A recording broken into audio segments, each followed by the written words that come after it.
नमस्कार, अश्विनी किचनमध्ये आपले स्वागत आहे। आज आपण बनवणार आहोत एकदम वेगळी रेसिपी। रात्रीच्या शिल्लक राहिलेल्या भातापासून तयार होणारी रेसिपी आहे ही। पहा एकदम सुसू आणि कुरकुरीत होते ही शेव।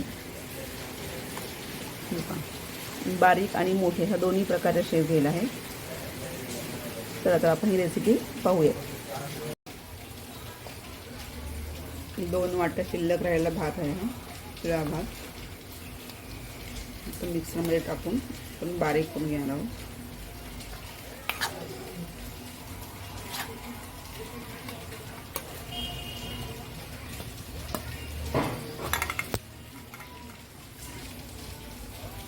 त्यात अर्धी वाटी पाणी टाकून व्यवस्थित काढून घ्यायचं आहे। आपण मिक्सरवरती बारीक करून घ्यायचं आहे व्यवस्थित। अशा प्रकारे आपलं मिश्रण तयार आहे। खूप पातळ नाही करायचे। आता हे आपण काढून घेऊया।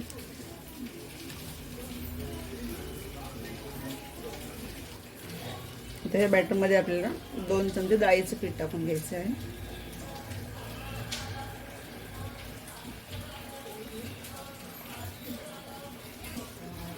आता व्यवस्थित मिक्स करून घेऊयात आपण।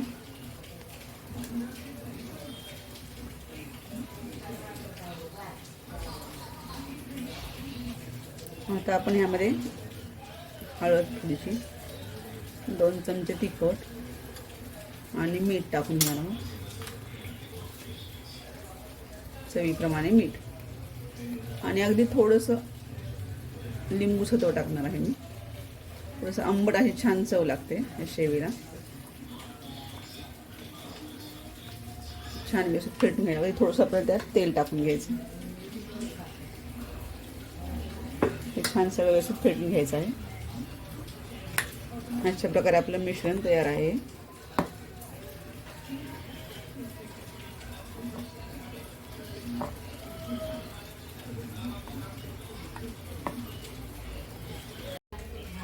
आता हे मिश्रण मी सोऱ्यामध्ये टाकून घेत आहे। थोडंसं तेल लावून घेतलेलं आहे।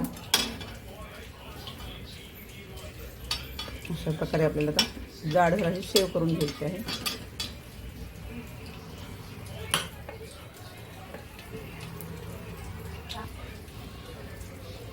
आपण तेल तापत ठेवलेलं आहे।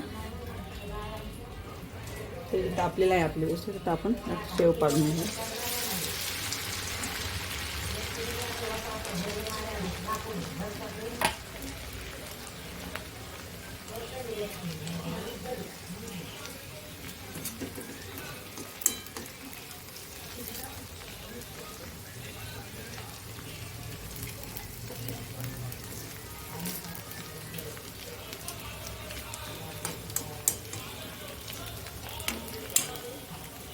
तळून झाली आहे।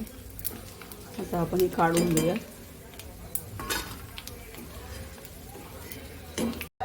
आता आपण थोडेसे चकलीच्या साच्याने थोडी शेव करून बघूया जाडसर।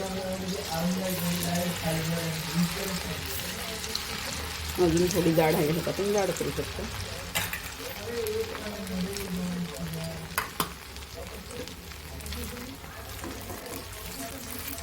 अशी मस्त तुकडा आहे।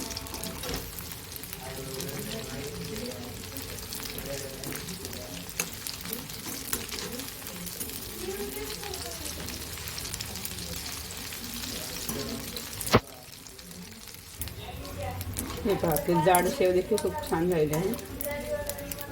अशा प्रकारे शिल्लक राहिलेल्या भाताचं काय करावं, कुणी खात नाही, तर अशा प्रकारे छान छान रेसिपी तयार करून मुलं अगदी आवडीने खातात। अगदी कुरकुरीत शेव होते ही। तुम्ही नक्की ट्राय करा। त्यासाठी माझ्या चॅनलला सबस्क्राईब करा, लाईक करा।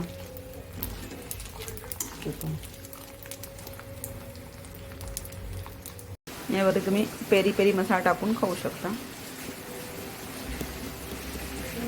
अशा प्रकारे तयार आहे आपला झटपट स्नॅक्स।